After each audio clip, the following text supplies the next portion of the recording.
All right, looks like we have participants trickling in. Welcome, everybody. We've got a good crowd registered today, so going to give people a few more minutes or a minute or so to join. Everybody's been a little busy over the past couple of weeks, I'm sure, and so I'm sure we'll have some stragglers joining into the webinar as we get kicked off.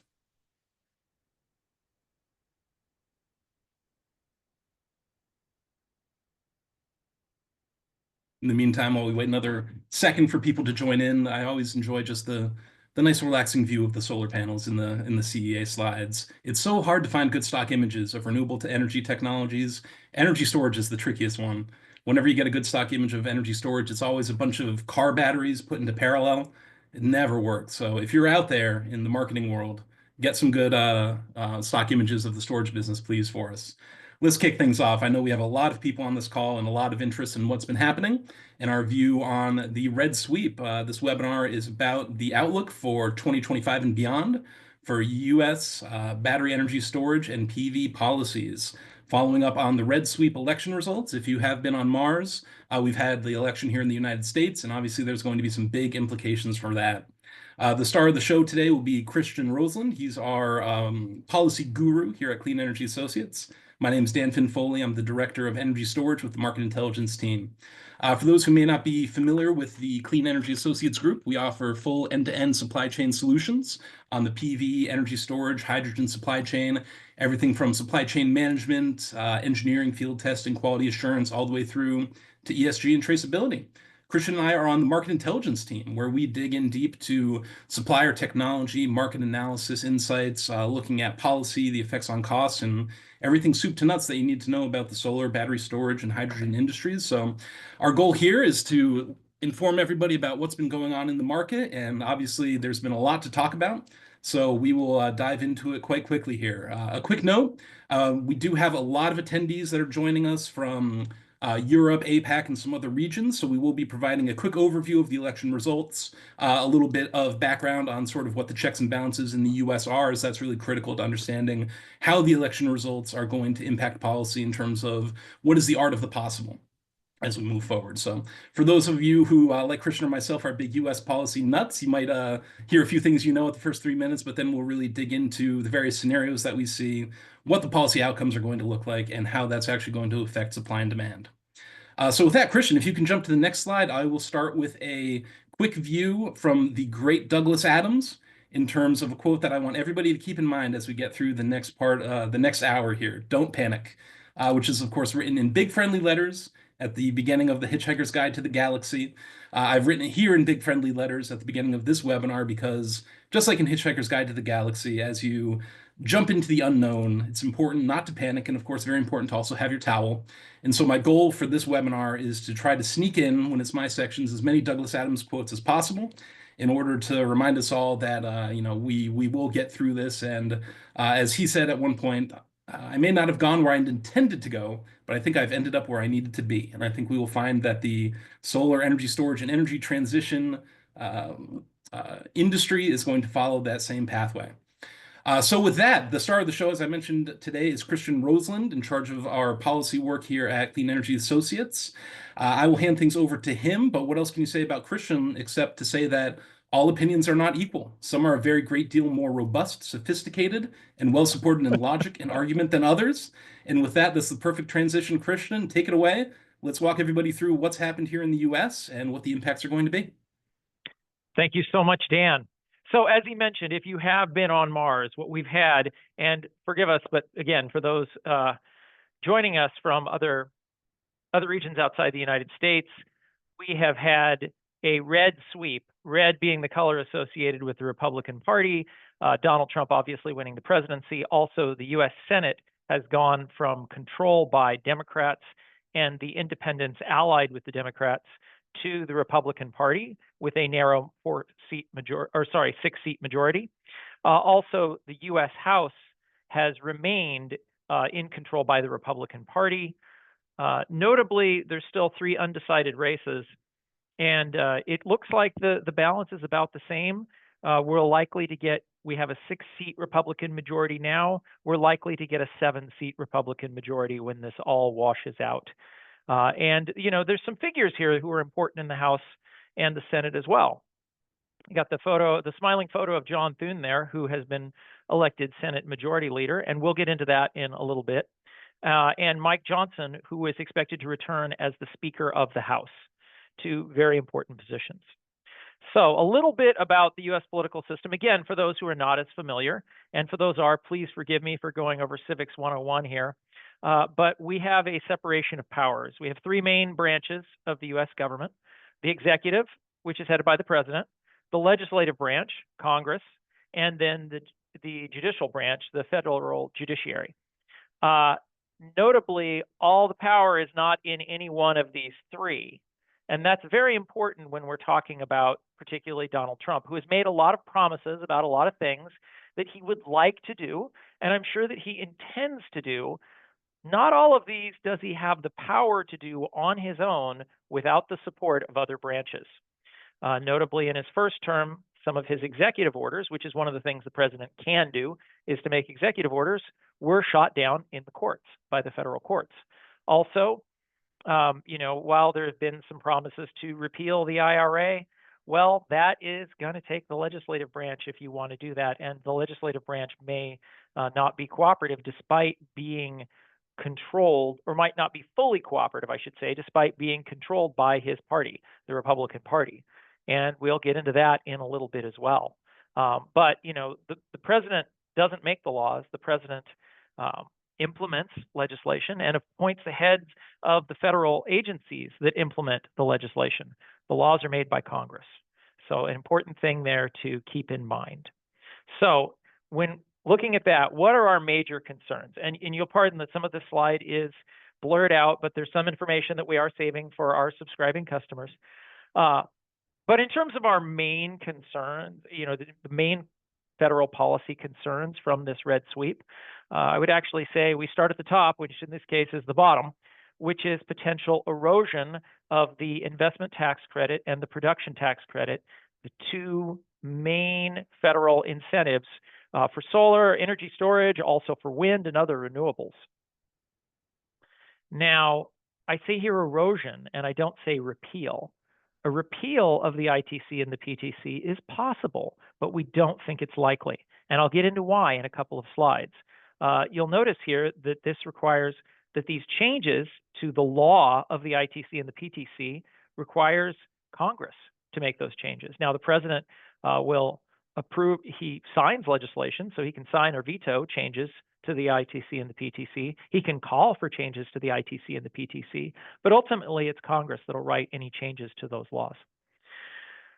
Another big one that's a big concern is increased UFLPA detentions, and even more so the potential that batteries could be detained under the Uyghur Forced Labor Prevention Act, which is a forced labor law that prohibits the import of products containing any inputs from the Xinjiang region of Western China and associated with the forced labor of ethnic minorities in China.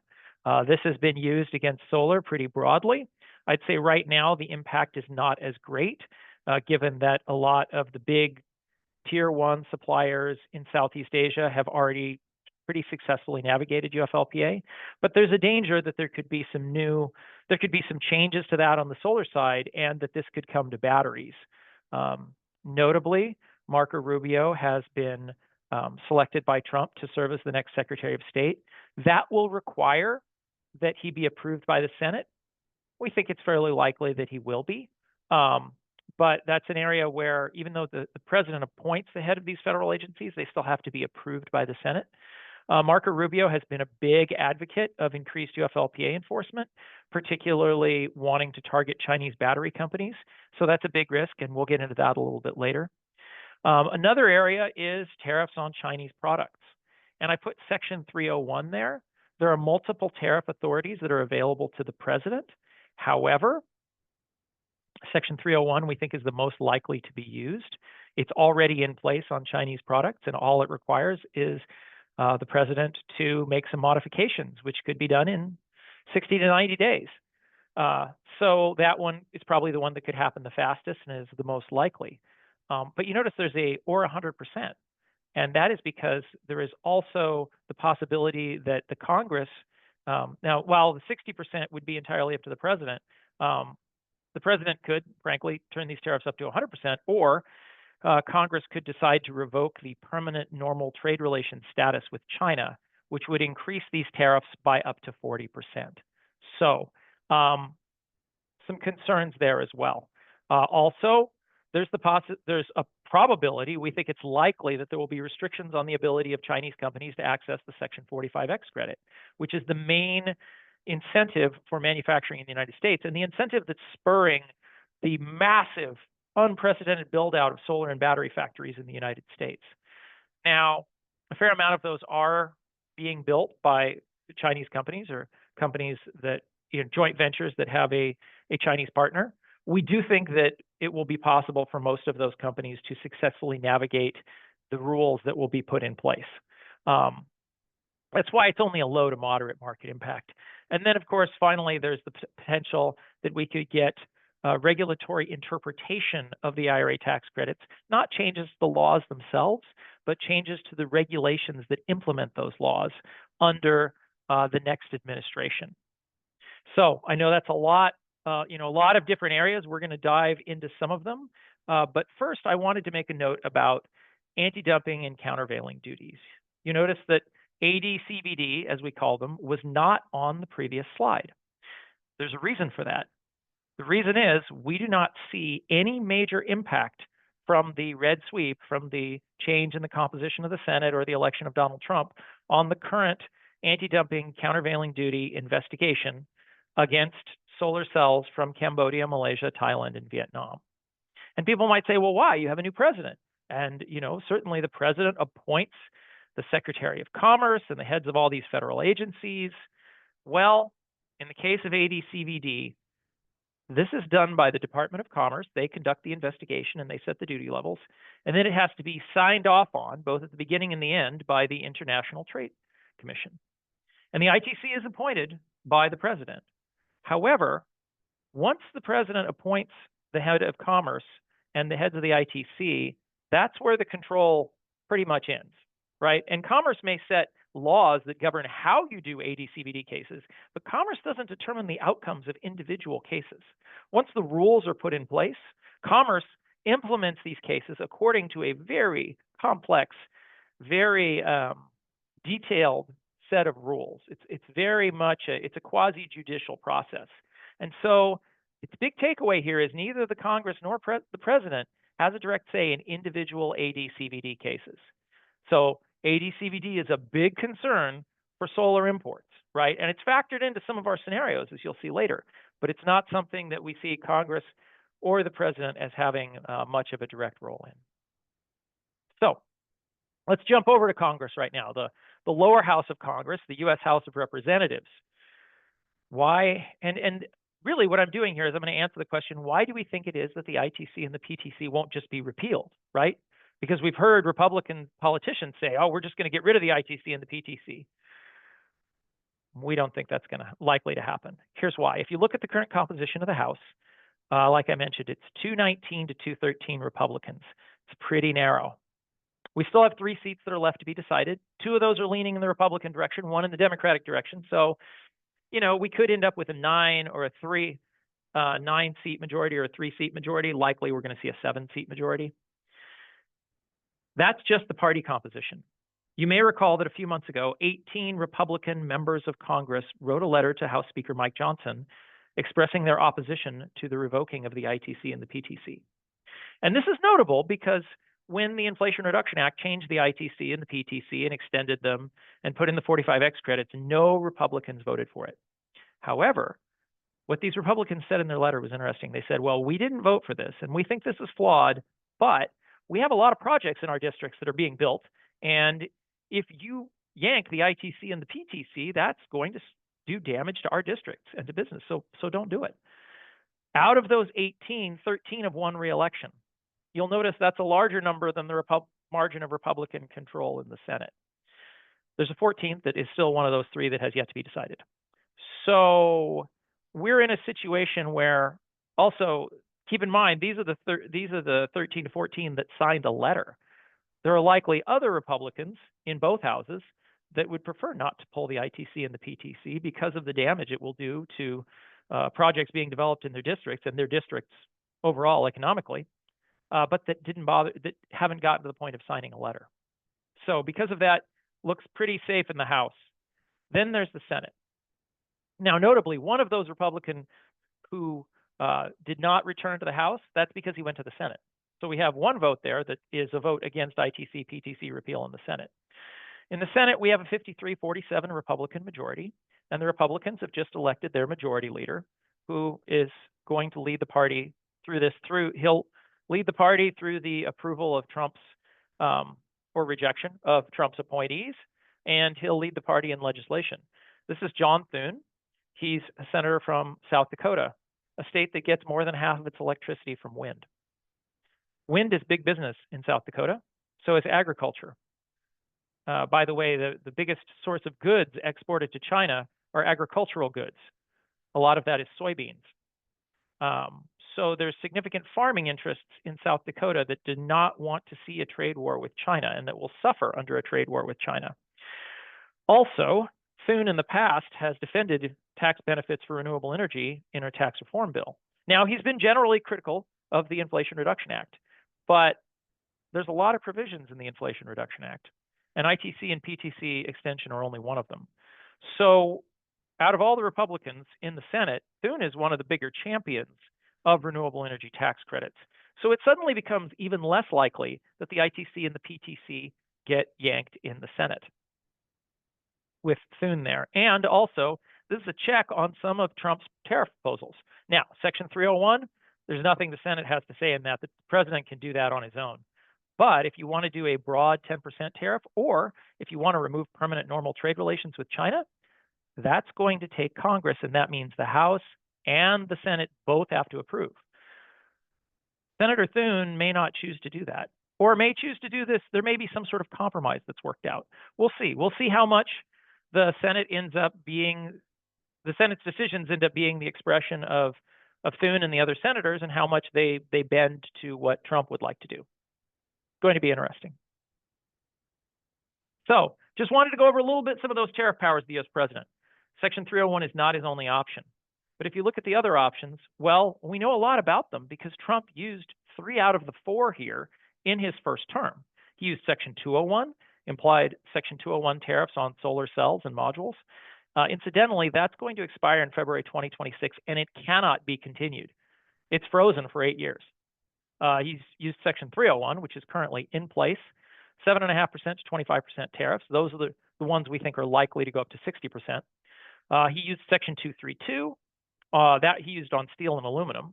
And those are at various levels. A bunch of those tariffs went up, particularly against Russia in the aftermath of Russia's invasion of Ukraine. So, you know, that one is also being used. That one could potentially be applied to clean energy, but no real say that it will. I think the one that we're most likely to see applied and turned up is Section 301. There's also the International Emergency Economic Powers Act. That one would require the declaration of an emergency. Trump could use that, but there are some safeguards there where Congress has a say. So I think one of the big takeaways here is that Trump is not the sole ruler of the United States federal government. He shares that power with a lot of other people and has to get some buy-in to do some of the things he wants to do. Not all of them, but certainly some of them. So let's get to market impacts here. And this is what we do on the next slide.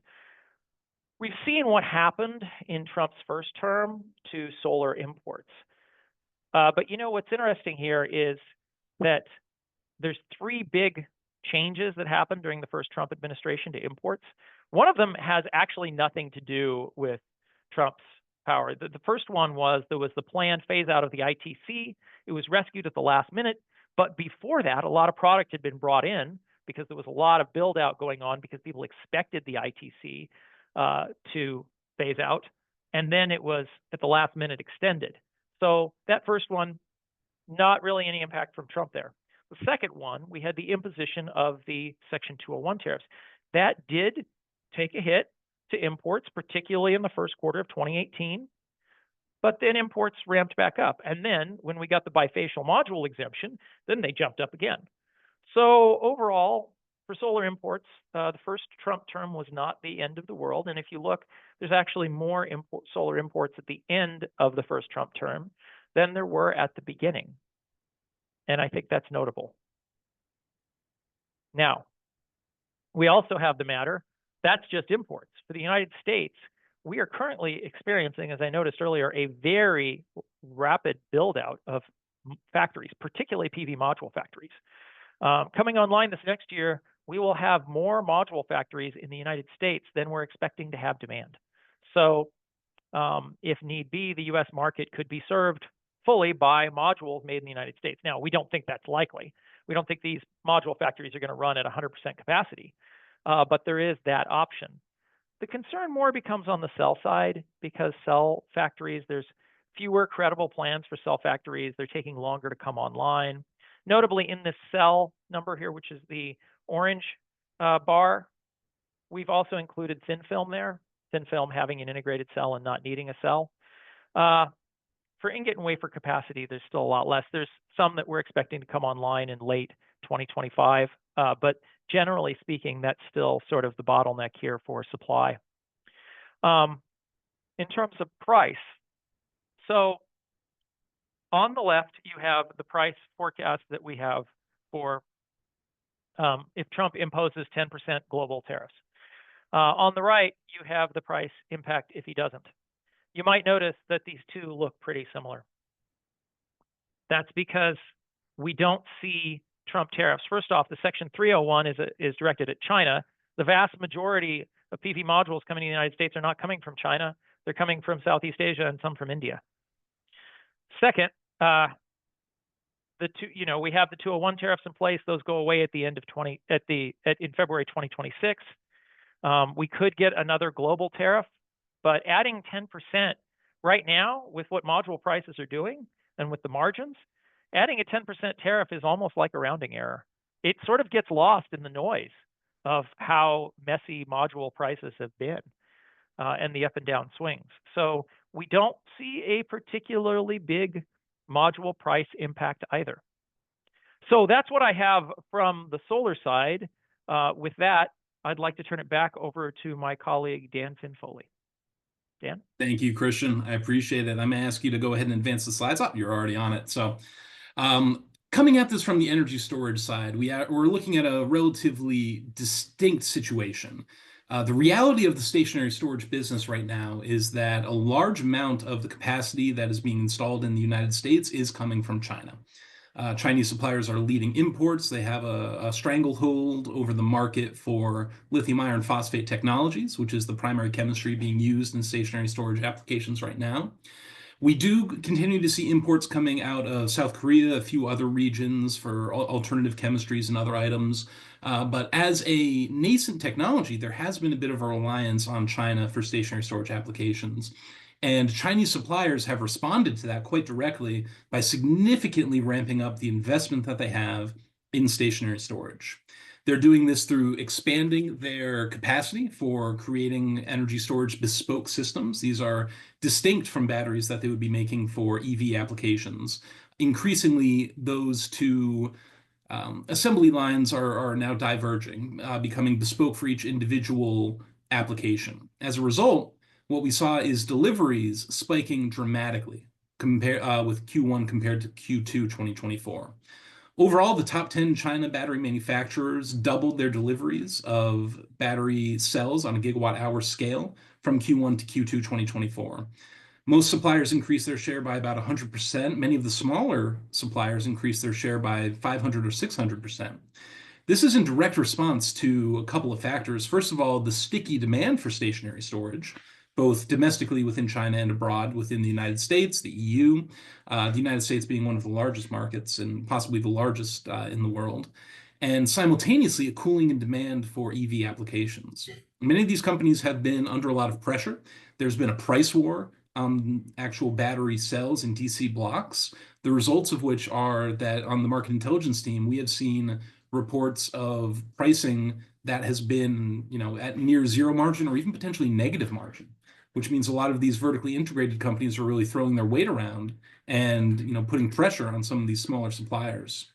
As these shipments spikes, we anticipate this trend really continuing through the end of 2024 and into 2025, both as the strategic shift continues and in the first parts of these year of 2025, as these companies look to outrace the potential impacts of tariffs for energy storage. If these are increased, there's going to be a lot of pressure, as we anticipate they will be, a lot of pressure to get capacity into the United States as quickly as possible.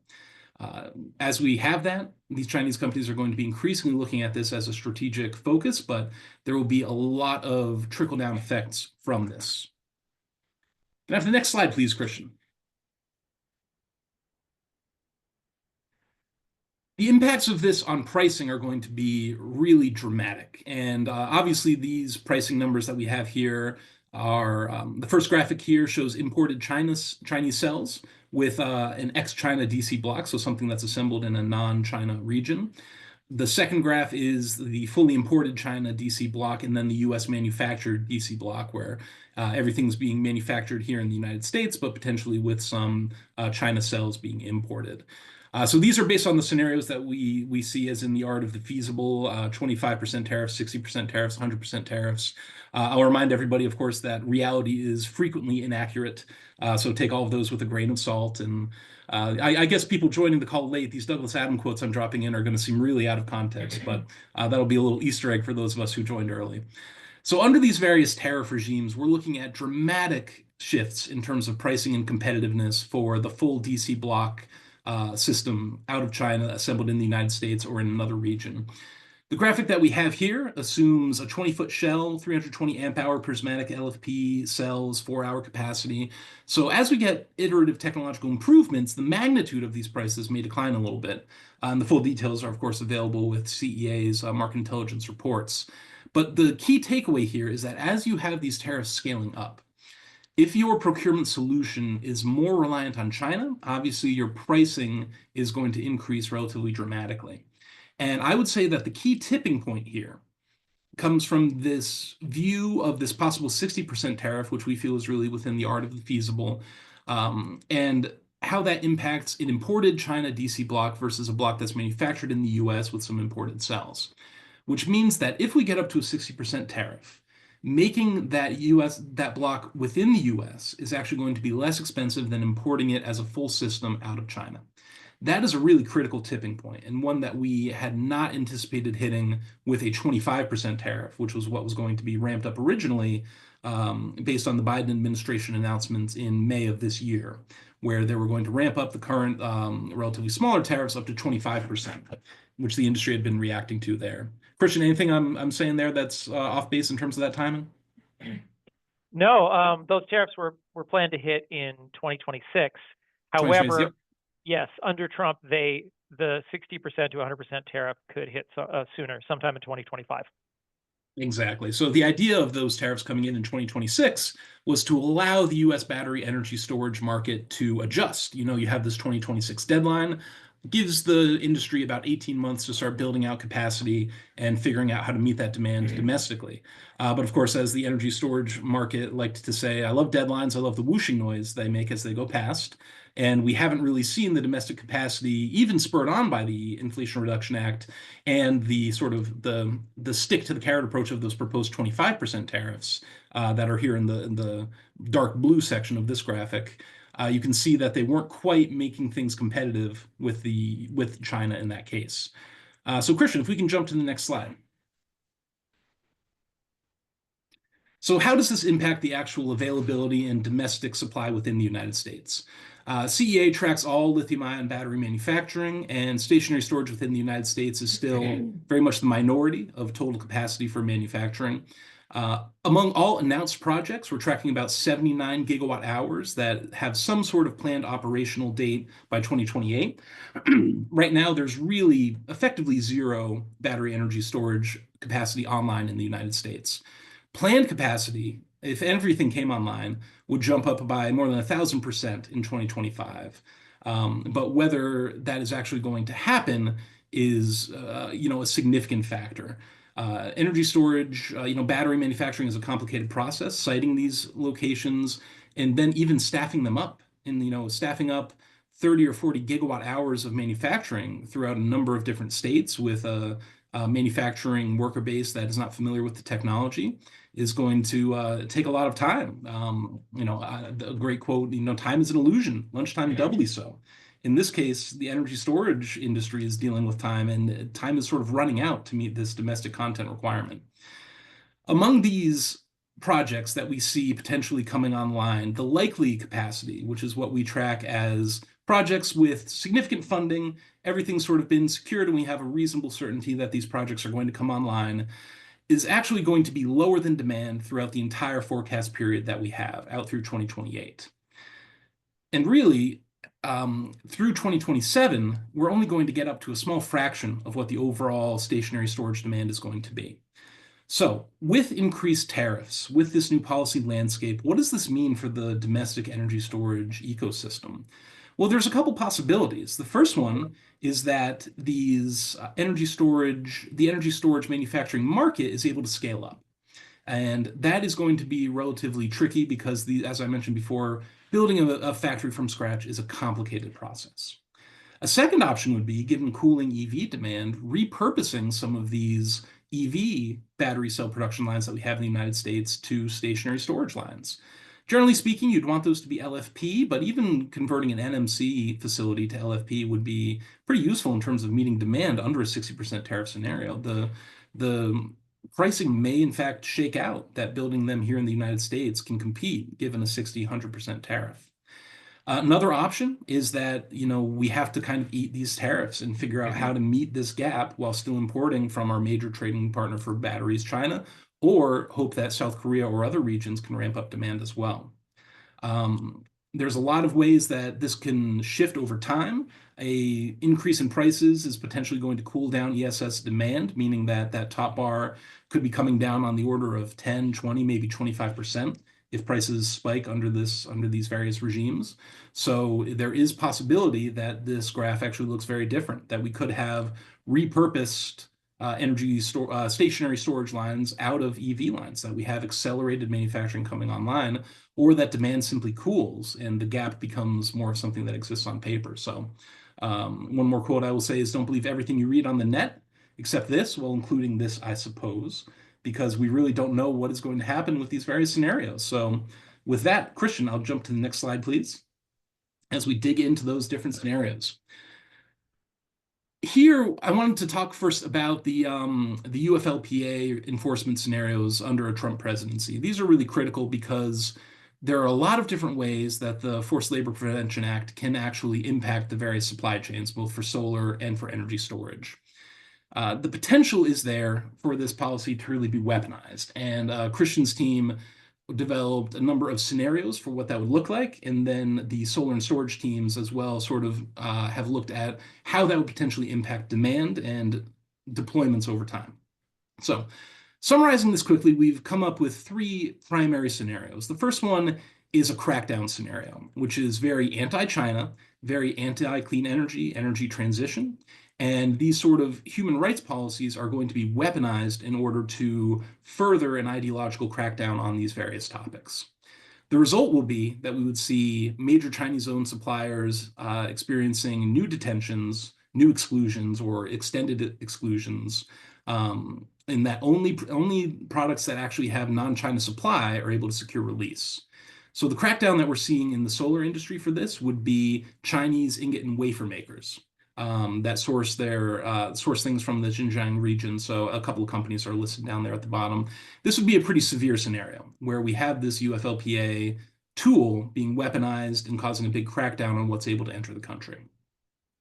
The other two scenarios are potentially a bit more, have a bit less of an impact on the market. The first one is an influence scenario in which business interests within the United States, which have always had the ear of political parties, both Democrats and Republicans, have some sort of influence within the administration and are able to carve out exceptions or delays or favorable rulings so that they can continue to secure supply from the companies that they need. So under this scenario, certain suppliers, anybody with strong lobbying efforts or the industry in general, citing the need to create jobs and maintain the energy transition jobs that have been created, could evade UFLPA enforcement, while some others may be detained, companies that potentially don't have as much influence within Washington. So in this case, we would have a limited number of upstream PV companies added to the entity list and a little bit less of an impact. And the final scenario is the neglect scenario, under which there are simply bigger priorities for the administration for which this sort of UFLPA enforcement doesn't rank particularly highly. And overall, as we look at potentially cutting budgets and reforming the federal government, that this sort of falls under the radar. If this is the case, we could still see a bit of the status quo ongoing with selected new companies being added to the detention list, but relatively infrequently, and then only some limited number of minor upstream companies added to the UFLPA entity list. So these are not, the end result will likely be some combination of these scenarios. They're certainly not individually exclusive, but I will say, Christian pointed out that a really critical signpost for these scenarios has been the selection of Marco Rubio for Secretary of State.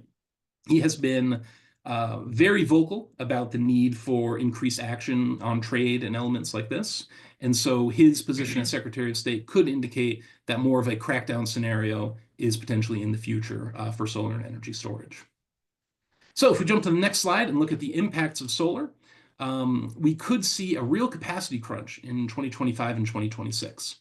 Under the influence scenario and the neglect scenario, we have the sort of capacity available to meet US demand, combining the thin film capacity and other capacity that we see coming into the United States as exceeding demand, meaning that we could potentially meet the demand that we have within the United States, even through 2025, although things will be a bit tight there.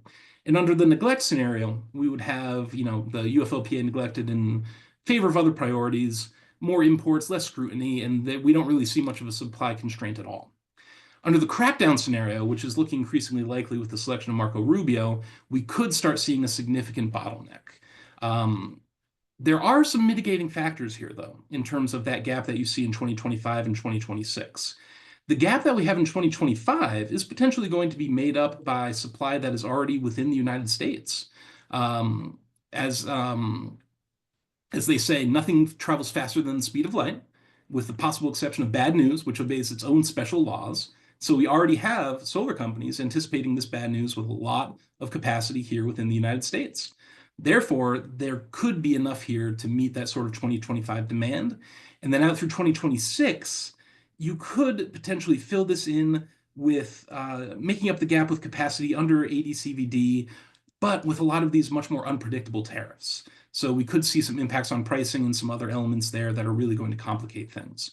As this is the most likely scenario, we'll have to really be, the CA team will be double checking how many imports are actually getting into the US over the coming months and start connecting the dots between this gap and see if we could start seeing it be filled throughout 2026 and if a domestic content is going to meet up to 2027 and 28 totals. Christian, did I miss anything there on solar? Not my specialty. No, you pretty much covered it. Yeah. Perfect. So back in my own home territory here for stationary storage enforcement actions. Battery energy storage, even before the red sweep, we had been anticipating some action on UFLPA for energy storage coming out of China.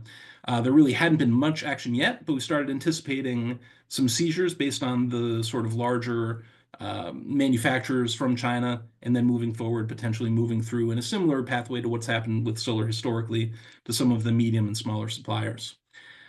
Under the crackdown scenario that I mentioned before, things are quite similar, except we're now targeting the large Chinese battery suppliers, and those are added to the entity list. This would have a direct cooling impact on imports into the United States. We would then see detentions and initial releases taking quite a long time for that product to be released. Once again, under the influence scenario, we have potential special interests within the United States, of which there are some within the battery energy storage and energy transition industry, which have the direct ear of the president, where they could advocate for certain exclusions or exceptions, or even just avoiding UFLPA weaponization for one or more entities to allow them into the United States. Now, this is particularly significant for energy storage because if even one of the large-scale battery manufacturers in China is able to get through the UFLPA process under the scenario, they could potentially single-handedly meet the US demand gap between domestic supply and what the US is planning on installing. So under an influence scenario, we could see relatively little impact on supply.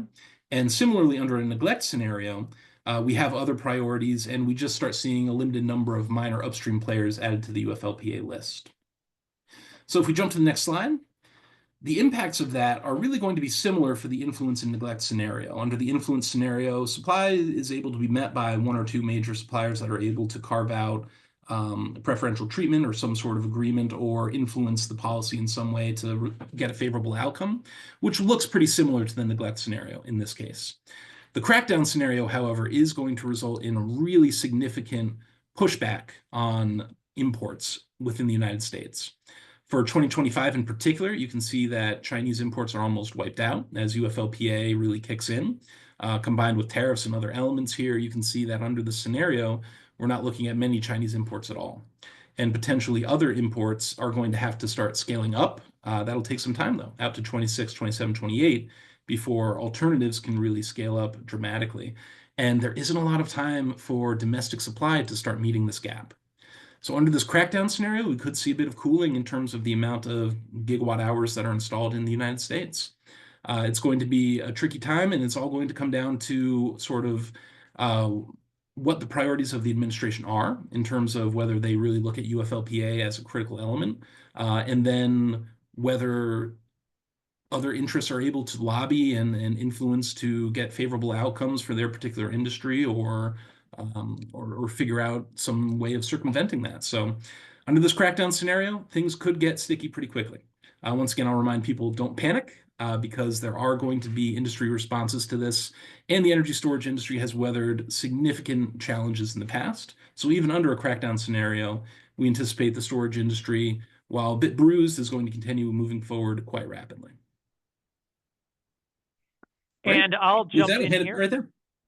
Yes, for the final slide here that we have, I just want to note that the regulations implementing the Inflation Reduction Act are not entirely finished. So a lot of the tax credits and the extensions that we got and the bonuses, those are written into laws, but ultimately those laws have to be interpreted by federal agencies, including the Department of Treasury. Now, notably, the head of the Department of Treasury is appointed by the president. So there's also something called the Congressional Review Act, which is a law that allows Congress to come back and invalidate regulations that were passed within a certain time period by the previous administration. So there's definitely risk that some of these regulations could be overturned. Now, I don't think they're all equally at risk of being overturned.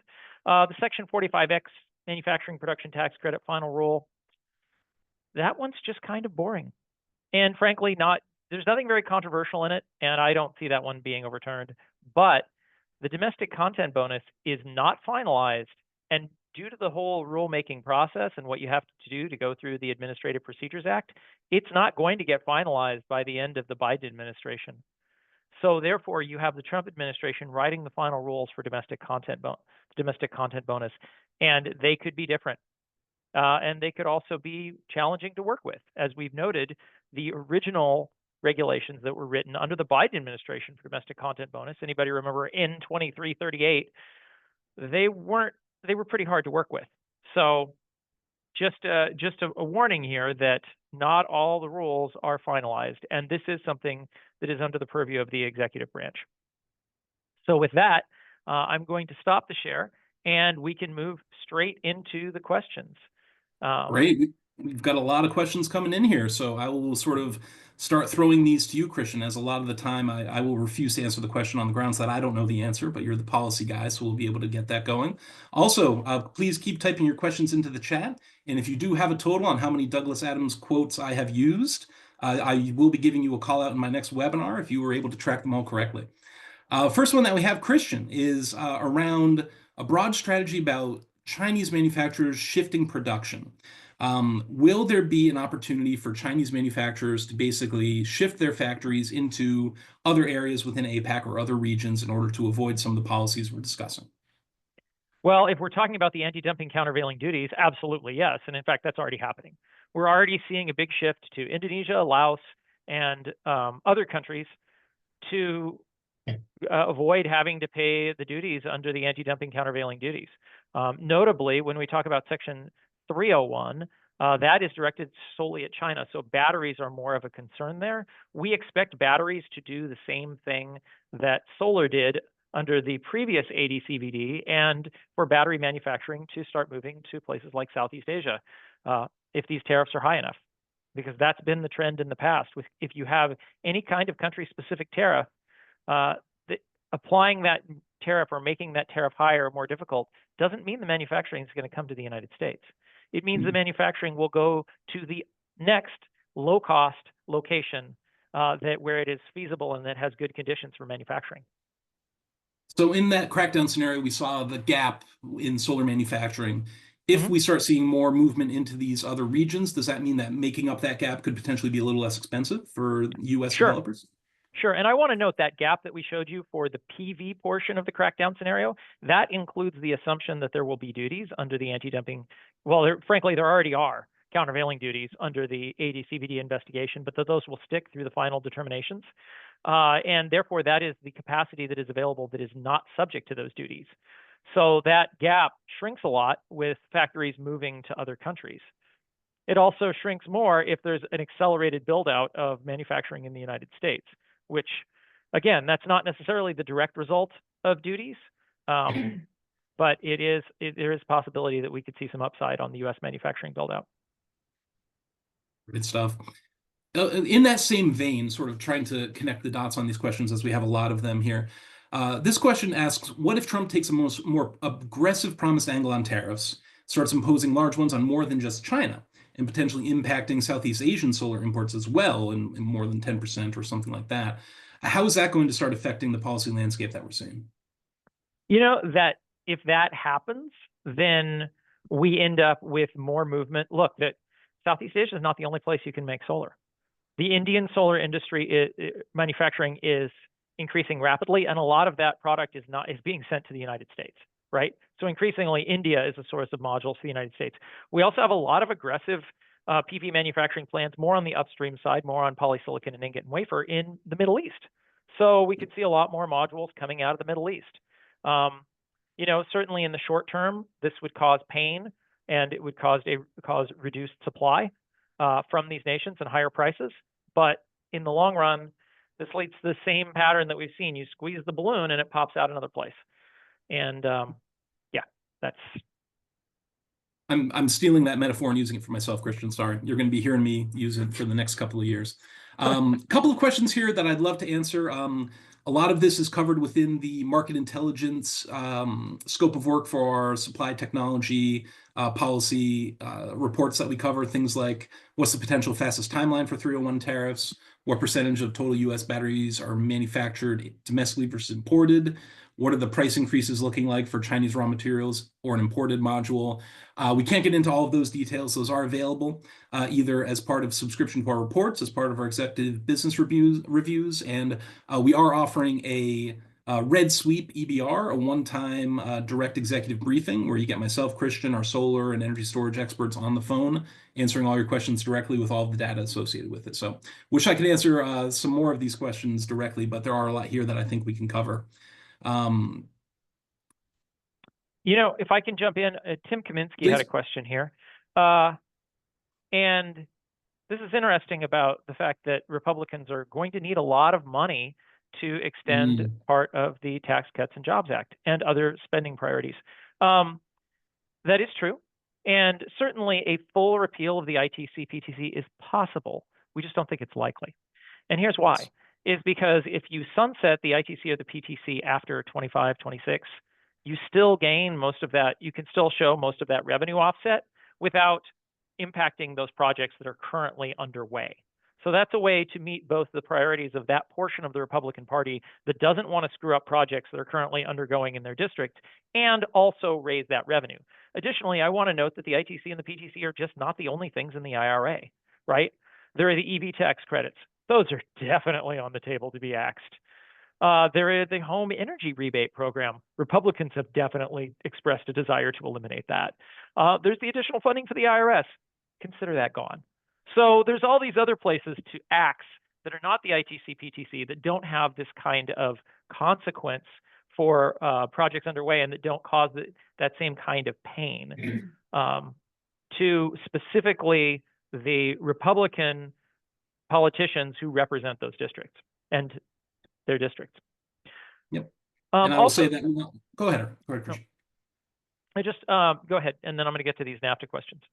Yep.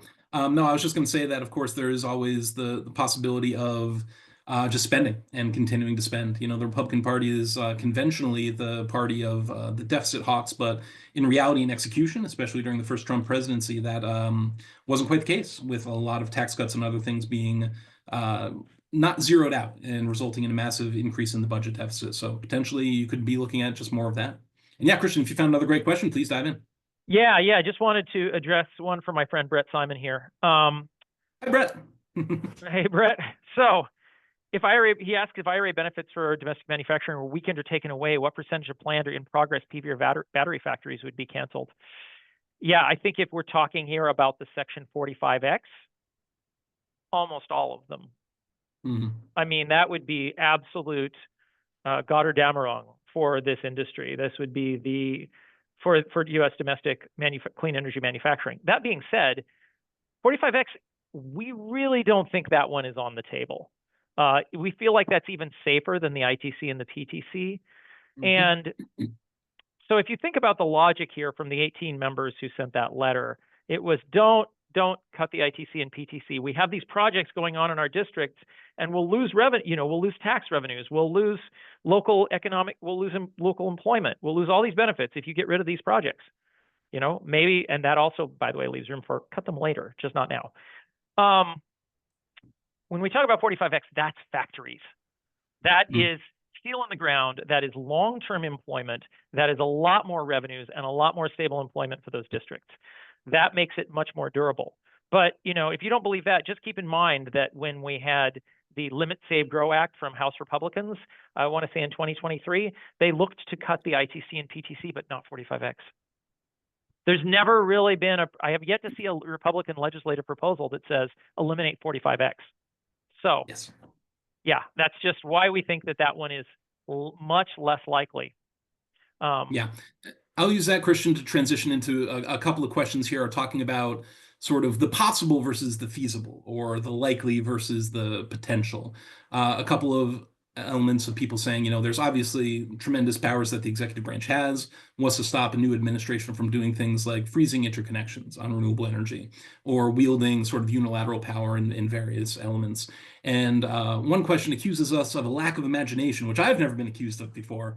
So that's a new one for me. I will say that, we can imagine quite a lot. And there's a lot of things that are definitely on the table.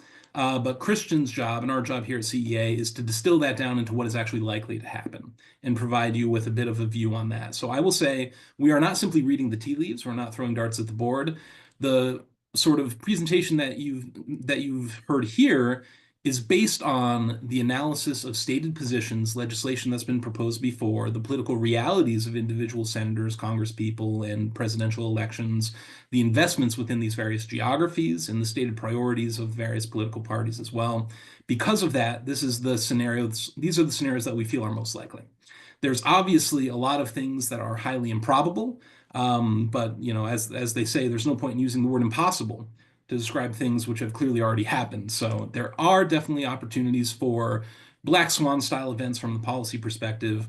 We don't anticipate those happening, and we certainly wouldn't advocate for that to be part of your baseline forecast as well.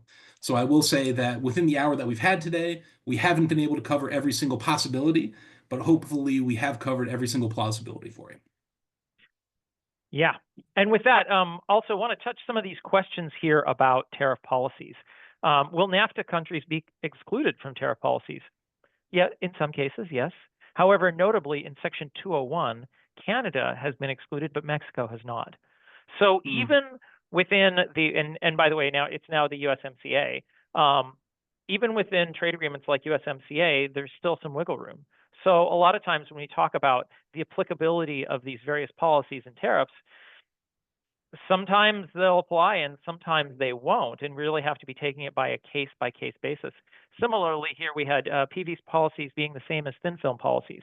Well, depends on the Yeah. policy. For 45X, yes, that definitely incentivizes thin film factories. For the ITC and PTC, same thing. For our trade policies, thin film comes in under different import codes. And so typically for our trade policies, it is not affected. So AD/CVD is not hitting for solar panels that are coming in from Vietnam, even if it does hit the same crystalline silicon panels coming out of the same port. And so that, I think that's the big distinction here, is that thin film has been excluded from all of our trade barriers. Yep. Absolutely critical.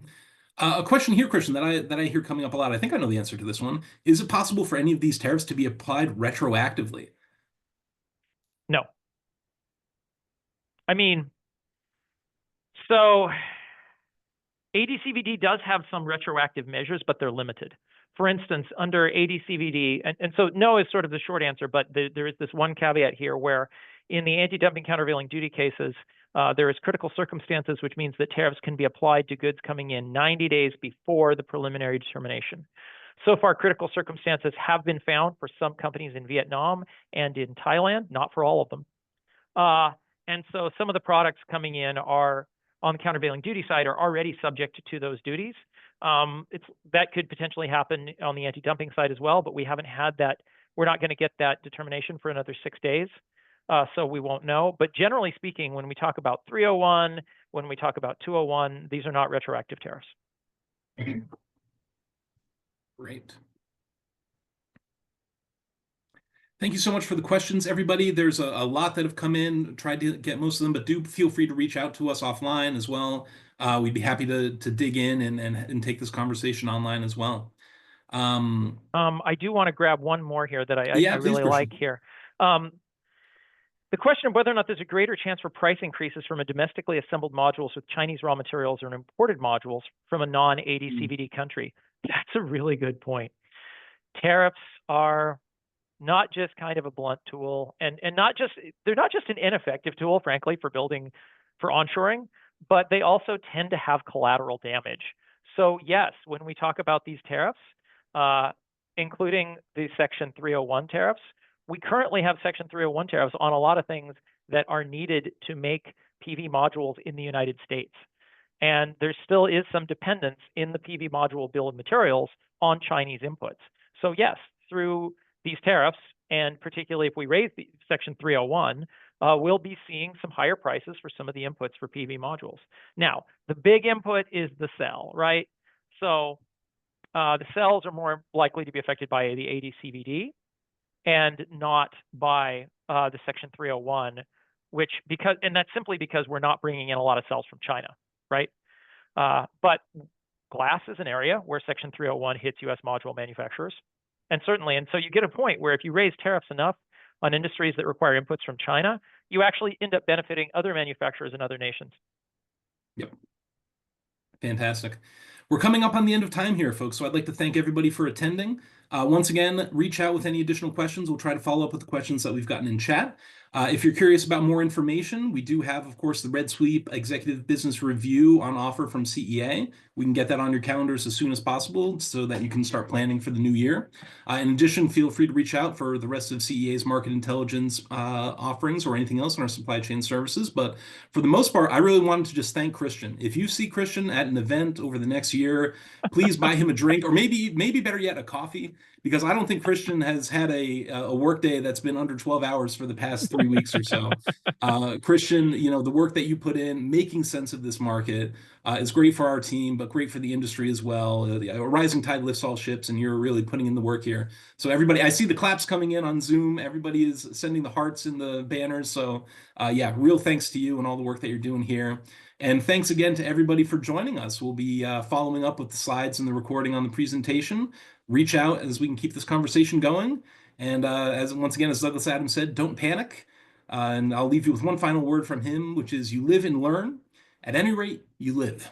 So the energy transition lives on, and we'll look forward to getting through it with all of you.